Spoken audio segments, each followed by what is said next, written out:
Hello guys, welcome back to PC वाला YouTube channel. एंड आज की वीडियो में हम बात करने वाले हैं एक ऐसे मदरबोर्ड के बारे में जो कि आपको बाय नहीं करना चाहिए ना।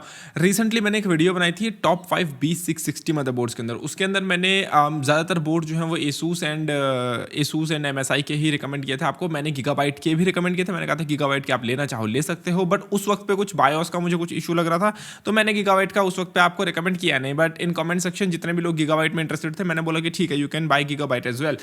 बट एक ब्रांड था जो वहाँ पे रह गया, अब वो था एज़रॉक। और एज़रॉक इंडिया में रिसेंटली काफ़ी चर्चा में है। मतलब आई थिंक बजट बिल्ड जो होते हैं, प्री बिल्ड जो होते हैं, उनके अंदर एज़रॉक बड़ा यूज़ होता है। तो बहुत सारे लोग पूछ रहे थे कि भाई एज़रॉक के मदरबोर्ड का क्या है। गीगाबाइट का तो चलो बायोस का इशू है, आप एज़रॉक का मदरबोर्ड क्यों नहीं बता रहे।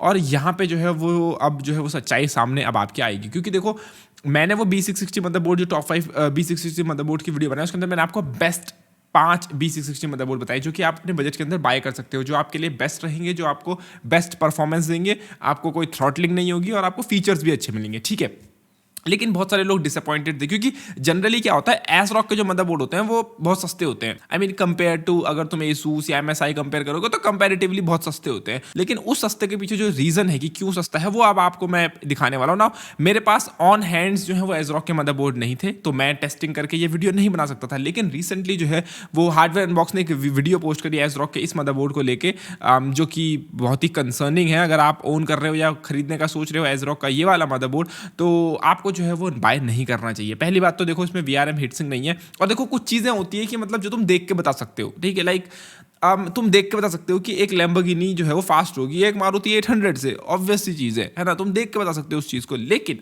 लेकिन लेकिन जब तक तुम्हारे पास टेस्ट रिजल्ट ना हो ना, तो कुछ चीज़ें जो है वो अगर तुम ना बोलो तो वो अच्छा रहता है ना। तो अब यहाँ पे जो है वो टेस्ट रिजल्ट सामने आ चुके हैं और मैं आपके सामने एक्चुअली बता सकता हूँ कि क्यों आपको ये मदरबोर्ड बाय नहीं करना चाहिए, या फिर एज़रॉक के जनरल जो लो एंड मदरबोर्ड्स हैं वो आपको एटलीस्ट इस जनरेशन की वो बाय नहीं करना चाहिए। मेरी कोई पर्सनल हेट नहीं है एज़रॉक की तरफ। एज़रॉक का जैसे फॉर एग्जांपल अगर तुम B550 देखोगे जो कि AMD का लाइनअप है, वो काफ़ी अच्छा है। आप उस लाइनअप में चेक कर सकते हो मदरबोर्ड्स, बाय करना हो कर सकते हो। लेकिन मैं इस पर्सनल लाइनअप की बात कर रहा हूँ। और अगर तुम इंटेल का 11th जनरेशन का भी CPU लेने की सोच रहे हो, तो उसमें भी ये तो B660 है। इंटेल का जो B560 था उसमें भी जो है वो एज़रॉक ने सेम चीज़ करी। तो इन्होंने करा क्या है कि अपना जो मदरबोर्ड है ये इतना वीक, VRM वाइज में इतना वीक बोलूँगा, बनाया है कि मतलब तुम इसमें अपना CPU फुल स्पीड पे जो है वो चला भी नहीं सकते। तो यहाँ पे सीन क्या हुआ है, तो देखो मैं तुमको बताता हूँ।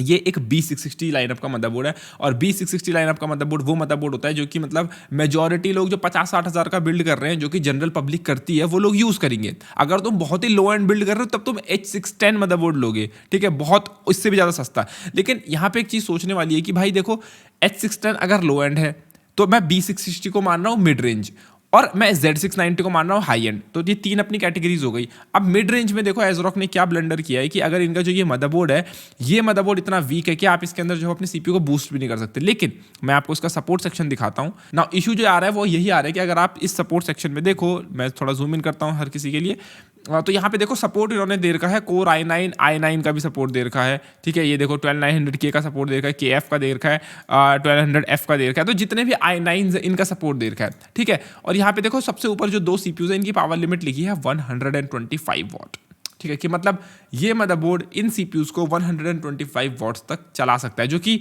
चलाना चाहिए। बिकॉज इंटेल की जो नई तुम्हारी 12th जनरेशन आई है, इसके अंदर तुम्हारी जो नई पावर लिमिट से, अगर तुमने मेरा 12th जनरेशन का रिव्यू देखा हो, तो इंटेल ने क्या करा है, PL1 = PL2, मतलब कि तुम्हारा जो CPU है जब तक उसका तुम्हारी VRM थ्रॉटल नहीं कर रही, जब तक तुम्हारे को तुम CPU को प्रॉपर पावर दे रहे हो, तुम्हारा CPU तुम्हारे टेम्परेचर से अगर कंट्रोल में है, तुम्हारा CPU फुल बूस्ट पे चलेगा। मतलब तुम्हारा CPU अच्छे खासे तरीके से बूस्ट होगा। इन सिंपल लैंग्वेज तुम्हारा CPU बूस्ट होगा, ठीक है। लेकिन एज़रॉक का जो मदरबोर्ड है ये 125 वॉट यहाँ पे दे जरूर रहा है, लेकिन ये सिर्फ 25 या 26 सेकंड तक ही 125 वॉट्स की जो है वो तुमको पावर लिमिट अलाउ करता है। उसके बाद जो है वो लोअर पावर लिमिट्स पे ये सेट हो जाता है, यानी कि तुम्हारा CPU प्रॉपरली बूस्ट नहीं होता उसके बाद भी। चलो कोई बात नहीं, जबकि बाकी जो मदरबोर्ड्स हैं वो ज्यादा करते हैं, ठीक है। मैं बाकी जितने भी मदरबोर्ड्स हैं उनकी बात कर रहा हूं, सिर्फ एज़रॉक है जो 25-26 सेकंड्स में रुक के बैठा हुआ है। लेकिन लेकिन लेकिन लेकिन इशू ये नहीं है।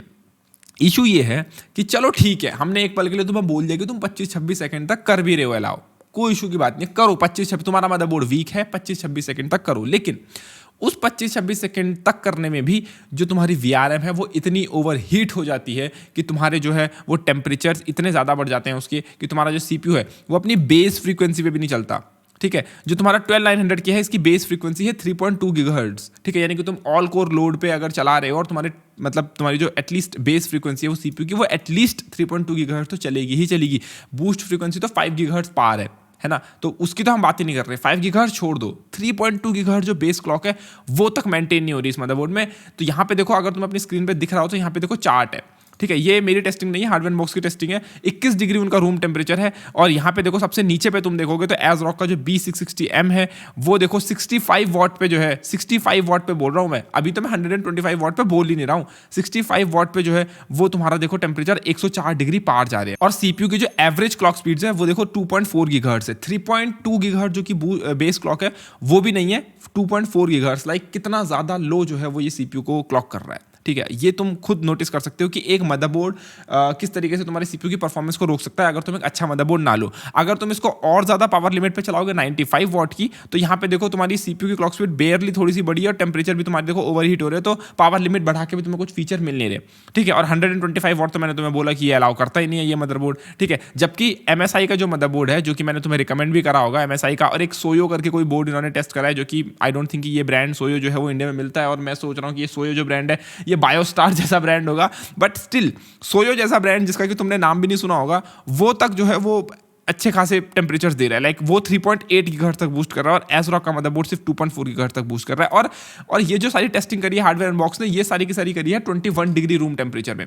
21 डिग्री रूम टेम्परेचर गाइज, आपके घर में जनरली इंडिया में टेम्परेचर जो होते हैं वो 30-35 डिग्री जो है वो ये होते हैं नॉर्मली रूम टेम्परेचर्स। मतलब अगर तुम मुंबई में रहते हो तो तुम्हारा टेम्परेचर आई थिंक 32-34 डिग्री जो है वो चल रहा होगा अभी आराम से। अगर ये 20 डिग्री रूम में 104 डिग्री टेम्परेचर दे रहा है, तो आपका जो 34 डिग्री रूम टेम्परेचर है उसमें तो भैया ये कितना देगा, मतलब तुम उसमें ऐड कर लो, लाइक 15 डिग्री और ऐड कर लो तो कितना होगा तुम्हारा, 104 अभी दे रहा है, ठीक है। 114 120 के आसपास का, तो मतलब 120 डिग्री सेल्सियस तुम्हारे VRM temperatures. Like guys 120, 100 degree में पानी उबलना शुरू हो जाता है, 100 डिग्री में पानी उबलना शुरू होता है, पानी का बॉइलिंग पॉइंट है 100 डिग्री, और ये 120 डिग्री पे जाएगा। और 120 डिग्री पे भी फिर उसके बाद तुम्हारी VRM शट डाउन हो जाएगी, तुम्हारा PC बंद हो जाएगा। नाउ अब आप में से कई लोग बोलोगे कि भाई इस मदरबोर्ड में कोई i9 क्यों चलाएगा, तो कोई बात नहीं, i9 नहीं चलाओगे तो i7 तो चलाओगे, है ना। कई लोग होते हैं जो i7 चलाएंगे, और मैं K सीरीज की बात ही नहीं कर रहा, यहाँ पे आप लॉक्ड CPU की बात कर रहे हैं, ठीक है। तो i7 का जो लॉक्ड CPU है, अगर तुम उसकी टेस्टिंग देखोगे 12700 लॉक्ड CPU, उसको भी अगर तुम देखोगे तो वो भी 2.5 गीगाहर्ट्ज पे चल रहा है मात्र, और उसमें भी 102 डिग्री VRM टेम्परेचर्स जा रहे हैं,